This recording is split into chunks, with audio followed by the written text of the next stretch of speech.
Hey, this is Stephen Platinum, your friend in wrestling, with Platinum versus uh, AEW Dark. This is from January 4th, 2022. 12 matches. I will say right from the jump, because it seems to be the thing that the people are most interested, or amongst the things they're most interested in, did this show, in my estimation, beat quote unquote AEW Dark Elevation? I would say generally not. It was squash matches galore with only the really three matches out of the 12 that I could generously categorize as not squash matches, but not one of them was the result in doubt. With the exception, perhaps some people would say the first one, but clearly Tony Nese is getting the push. Tony Nese took on Alan Angels. This was the most competitive match on the card that was the smoothest out of the three quote unquote competitive matches. Tony Nese wins here. Did both sides look good in a competitive match? We grade on this scale. Did both sides look good? Yes. Did Tony Nese win definitively with that flying knee? Yes.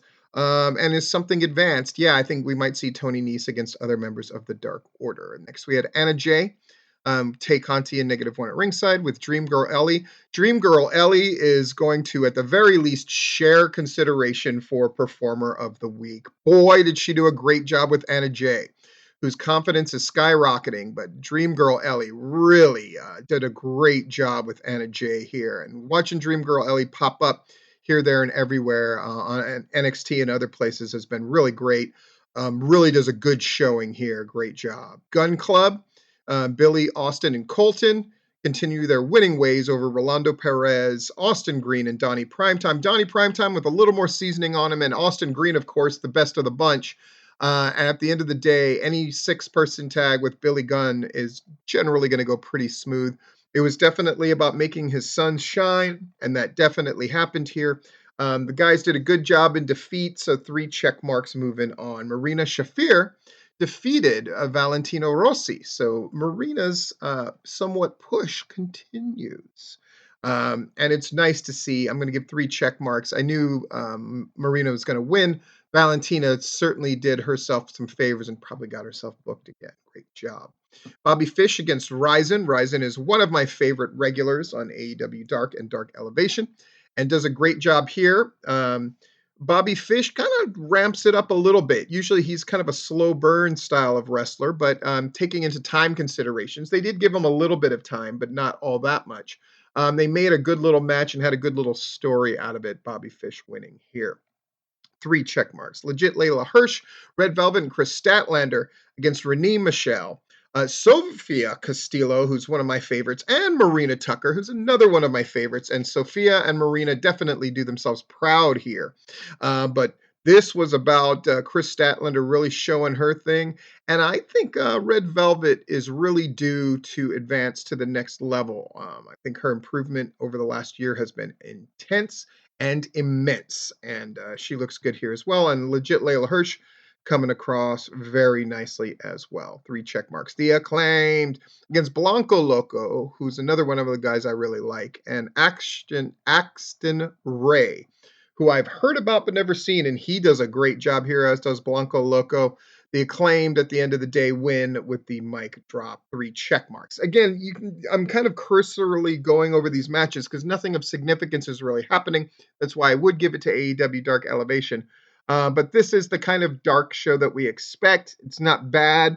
It's just kind of nondescript and a way for guys to get their reps in, which is an important thing. And it's one of the things that helps AEW a great deal. But this is definitely a get your reps in kind of show primarily. Jamie Hayter and Maddie Renkowski. It's always great to see Maddie Renkowski. She always does a great job, and this is no exception. Jamie Hayter looking very strong here after what I would consider a pretty shaky start in her AEW tenure when she returned. But you know what? This is about the best she's looked. So great job, Maddie. Great job, Jamie Hayter. 3 check marks. Dante Martin busts out all the biggies, making sure that he is over like Red Rover, does all that great stuff, and defeats Chandler Hopkins, who does a good job keeping up and getting where he needs to go. 3 check marks. Sammy Guevara looking strong here against Ho Ho Lun. Ho Ho Lun, I believe this is the first appearance, and Sammy Guevara makes pretty quick work of him, but gives him just enough to make it worth his time. 3 check marks. Now we're into our last 2 matches, which are both technically competitive. Powerhouse Hobbs and Colt Cabana. Did both sides look good? Yes.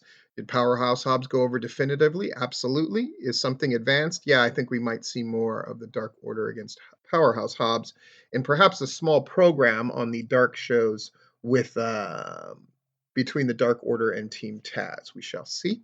And then finally, Brian Pillman Jr. and JD Drake with the wingmen at ringside. Pillman does go over here. Both sides look good. Pillman Jr. goes over definitively, and we may see more shenanigans with the varsity blondes against the wingmen. In any case, this has been Stephen